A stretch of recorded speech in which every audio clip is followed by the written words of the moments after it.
In this video, I want to help you understand how to use certain words to create sentence combinations to help your writing flow better and to make your sentences, your paragraphs, more cohesive and show transitions and relations. Now, there are 3 different ways to combine sentences, and one of the ways is with coordinating conjunctions. You're probably very familiar with these, and you use them in speaking often.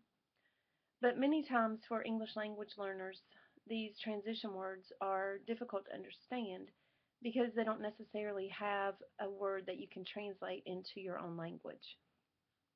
But for coordinating conjunctions, they're a little bit easier. Words like and, but, or, so, and normally those are not as difficult. But I want to help you with those, but also make sure that you use other combinations, because sometimes if you keep using and in your writing, it becomes boring and it doesn't have as much meaning, rather than using other words that can create almost the exact same meaning and yet have more variety.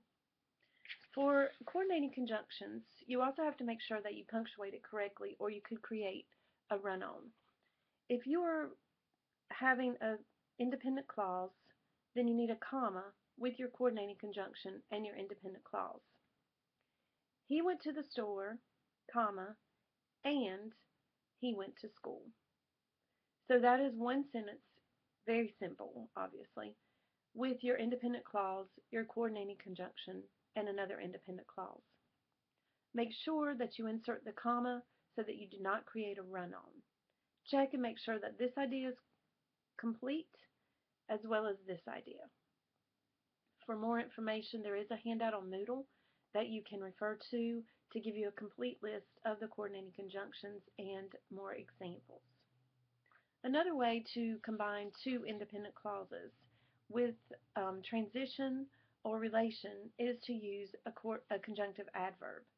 And in this way, the punctuation is going to be different because you're going to use your first independent clause with your semicolon, your conjunctive adverb, a comma, and then the next independent clause. Conjunctive adverb examples are words such as however, furthermore, moreover, therefore, consequently. For example, there are a number of words that you can use. For the complete list, handout on Moodle. Now, here's an example.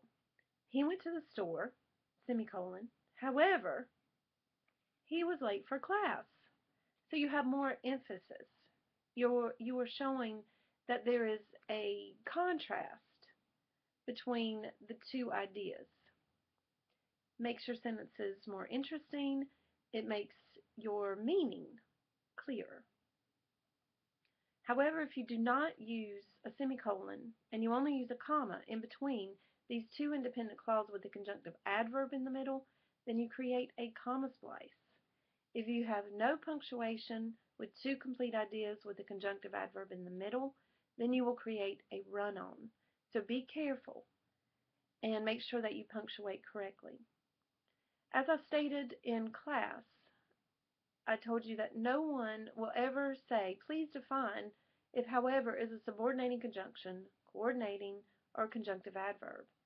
However, if you don't know the parts of speech, then it is going to be very difficult for you to know how to punctuate your sentences correctly inside your essays. So it is important that you understand and know where each word fits in its part of speech. Now, there is another way with subordinating conjunctions, but within subordinating conjunctions, you have 2 different ways to combine the sentences. In American English, there are 2 different ways to punctuate the sentence. If your subordinating conjunction occurs in the middle of a sentence, then there is no punctuation necessary. And in fact, if you use a comma, it will be incorrect.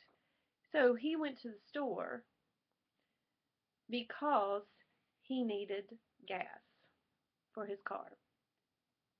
So there is no punctuation here. The word is because for your subordinating conjunction. Other words would be since, although, even though, and the complete list, of course, is in the handout on Moodle. Now, another way to combine a sentence using subordinating conjunctions would be to start with the subordinating conjunction, creating the dependent clause with the comma, and then you have the next independent clause. Since he went to the store, comma, he was late for class. Now, in these two examples with the subordinating conjunction, you will see that I've used DC rather than IC because with the subordinating conjunction, it creates the dependent clause, so it must have the independent clause to support it. If you said, since he went to the store, that is not a complete idea anymore. He went to the store is a complete idea. However, once you put the subordinating conjunction, you now have a dependent clause, and if it was by itself in a sentence with a period after it, since he went to the store, period, that is a fragment, and it is not a complete idea.